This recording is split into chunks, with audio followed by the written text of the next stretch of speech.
Welcome to news అడ్డా. నేను అర్చన. ముందుగా ఈరోజు ముఖ్యాంశాలు. లడ్డూపై వైకాపా వితండవాదం. వైకాపా ఆర్థిక విధ్వంసంతో ఏపీ 30 ఏళ్లు వెనక్కి పవన్. కూలిపోయిన సుఖోయ్ ఫైటర్ జెట్ పైలట్లు మృతి. కుమ్మెర ఘటన బాధితులకు న్యాయం చేయాలి. ఇక వివరాల్లోకి వెళ్తే, తిరుమల లడ్డు కల్తీ విషయంలో తప్పు ఒప్పుకోకుండా వైకాపా నాయకులు వితండవాదం చేయడం శోచనీయమని భాజపా పార్లమెంటరీ బోర్డు సభ్యుడు ఎంపీ కె లక్ష్మణ్ ధ్వజమెత్తారు. విజయవాడలో ఆయన మాట్లాడుతూ వైకాపా ప్రభుత్వం అవినీతి, అరాచక పాలనకు ప్రజలే బుద్ధి చెప్పారన్నారు. వైకాపా హయాంలో అనేక ఆలయాలపై దాడులు జరిగాయని, రథాలు దగ్ధం అయ్యాయని గుర్తు చేశారు. రాయలసీమకు హైస్పీడ్ రైల్ కారిడార్ జవసత్వాలు వస్తాయని వివరించారు. దక్షిణాదిలో భాజపా అనూహ్య విజయాలు సాధిస్తుందన్నారు. దేశంలో త్వరలో జమిలీ ఎన్నికలు తథ్యమని, ఆ దిశగా ప్రయత్నాలు సాగుతున్నాయని తెలిపారు. తెలంగాణలో కాంగ్రెస్ పార్టీ ఎన్నికల ముందు ప్రకటించిన 6 గ్యారంటీలను గాలికి వదిలేసిందని విమర్శించారు. బీఆర్ఎస్ కుటుంబ పాలన, కాంగ్రెస్ అవినీతిపై ప్రజలు విసిగిపోయారని, రానున్న రోజుల్లో తెలంగాణలో భాజపా అధికారంలోకి రావడం ఖాయమని ధీమా వ్యక్తం చేశారు. ఈ కార్యక్రమంలో పార్టీ రాష్ట్ర ప్రధాన కార్యదర్శి రామేష్ నాయుడు, ఓబీసీ మోర్చా రాష్ట్ర అధ్యక్షుడు గోపి శ్రీనివాస్, పార్టీ అధికార ప్రతినిధి యామిని శర్మ తదితరులు పాల్గొన్నారు.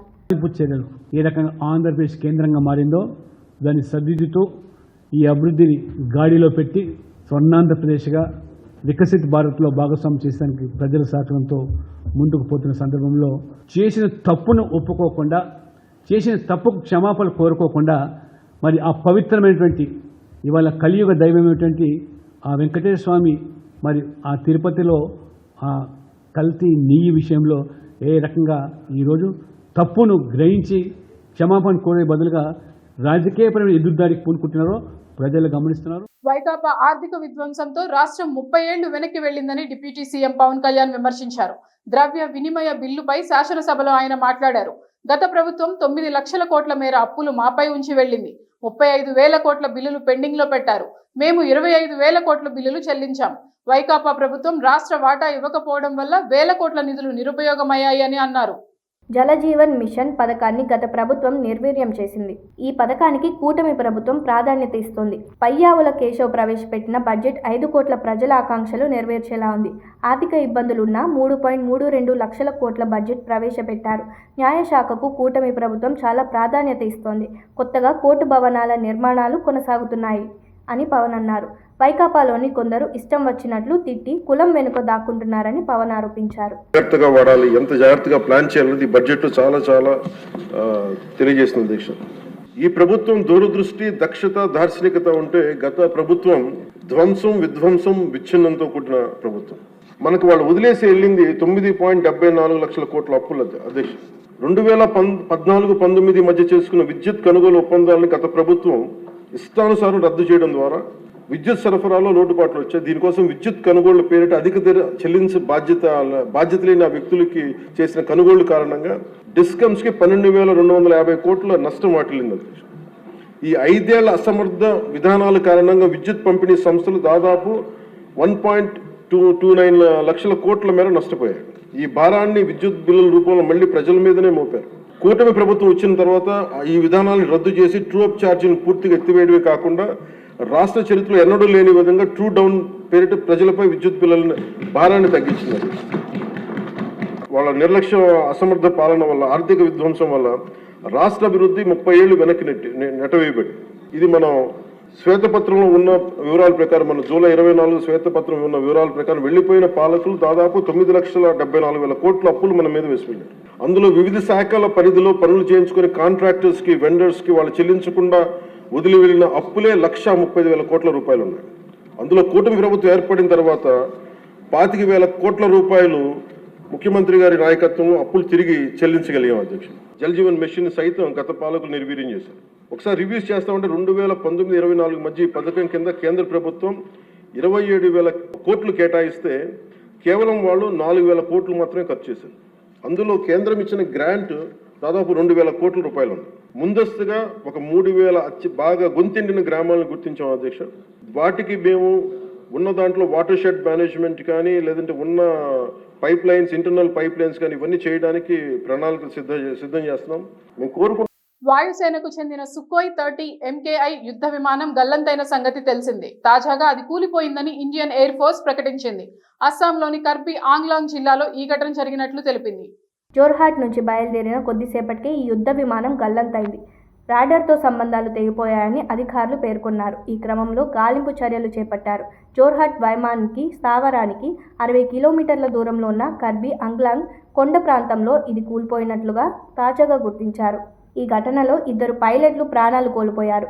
వారిని squadron leader Anuj, flight lieutenant Purvesh, Durga Karga అధికారులు గుర్తించారు. వీరి మృతికి IAF సంతాపం వ్యక్తం చేసింది.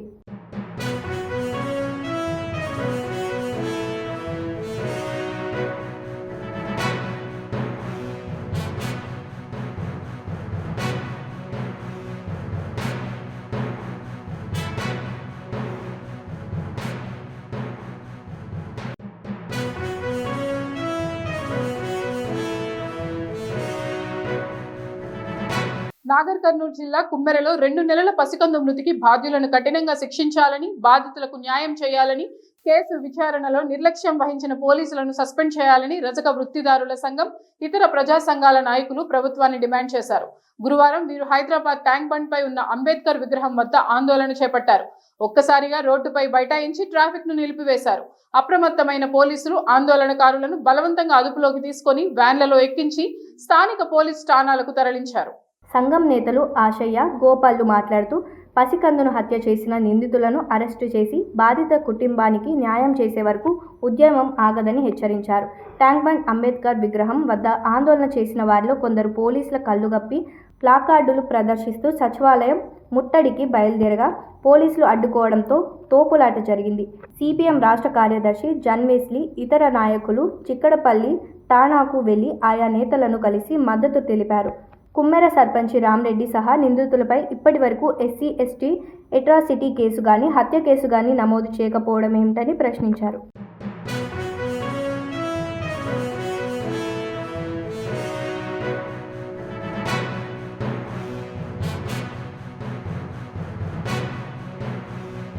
డీజీపీ గారికి 5 రోజుల క్రితం అన్ని విషయాలు వారి దృష్టికి తీసుకుపోయినా డీజీపీ గారి నుంచి కూడా ఎలాంటి ప్రయోజనం లేకుండా పోయింది.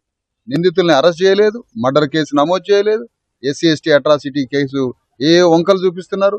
మరొక మహిళ SC అని చెప్పినా కూడా SC/ST అట్రాసిటీ యాక్ట్ ఆచరణాత్మకంగా ఇంప్లిమెంటేషన్లో లేదు. మహిళ అబ్యూజింగ్ కింద సెక్షన్ పెట్టలేదు. మొత్తంగా కేసును నీరుగార్చి నిందితుల్ని రక్షించే పనిలో పోలీస్ వ్యవస్థ ఉందని బలంగా మాకు కళ్ళకు కట్టినట్టుగా క్లియర్గా కనిపిస్తా ఉంది. హ్యూమన్ రైట్స్ కమిషన్ ప్రవేశం జరగాలి.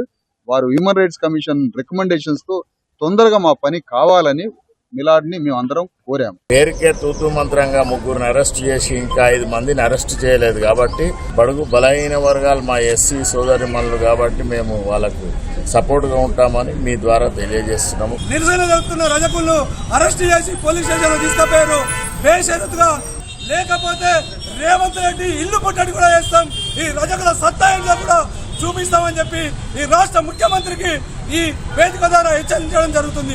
ఇవి ఇప్పటి వరకు ఉన్న అప్డేట్స్. మరిన్ని వార్తలతో మళ్ళీ కలుద్దాం. నమస్కారం.